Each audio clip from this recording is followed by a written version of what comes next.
surgeon, Asian Orthopedic Institute, Sims Hospital.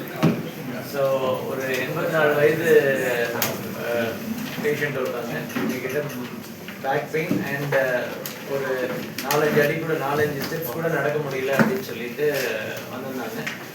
நிறைய treatment try பண்ணாங்க, எதுவும் ஒர்க் ஆகலை அப்படின்னு வந்தப்போ அவங்க நம்ம அவங்களை எக்ஸாமின் பண்ணி பார்க்கும்போது அவங்களுக்கு வந்து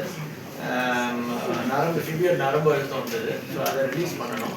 அது யூஸ்வலாக எப்படி அவருக்கு முதுகில் அந்த ஸ்கோலியோசிஸ் டிஃபார்மிட்டியும் மல்டிபிள் லெவலில் வந்து நரம்பு அழுத்தம் வந்ததுனால எல்லாரும் ஓப்பன் சர்ஜரி வந்து சஜஸ்ட் பண்ணியிருந்தாங்க. பட் அவருக்கு பேஸ் மேக்கரும் பைபாஸ் சர்ஜரியும் பண்ணியிருந்ததுனால நிறைய அனஸ்தீசியா கார்டியாக் இருக்கிறதுனால நம்ம வந்து ஒரு 8 மில்லிமீட்டர் ஹோலில் வந்து ஒரு துறையில் வந்து ஒரு endoscopic surgery, keyhole surgery with blood loss இல்லாமல் சூச்சர் இல்லாமல் ஒரு சர்ஜரி நம்ம ஆஃபர் பண்ணோம்.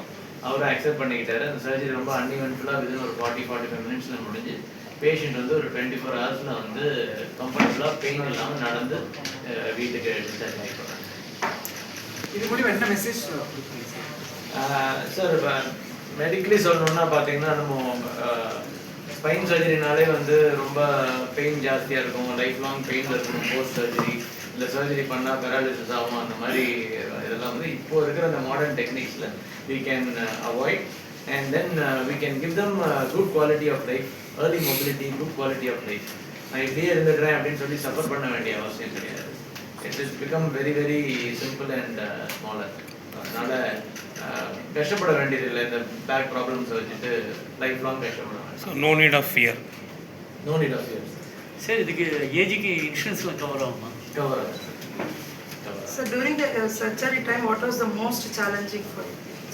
Challenging was the bleeding part because pacemaker எல்லாம் நல்லா ஒரு ரொம்ப க்ரானிக்காக பிளட் தின்னரில் இருந்தவங்க.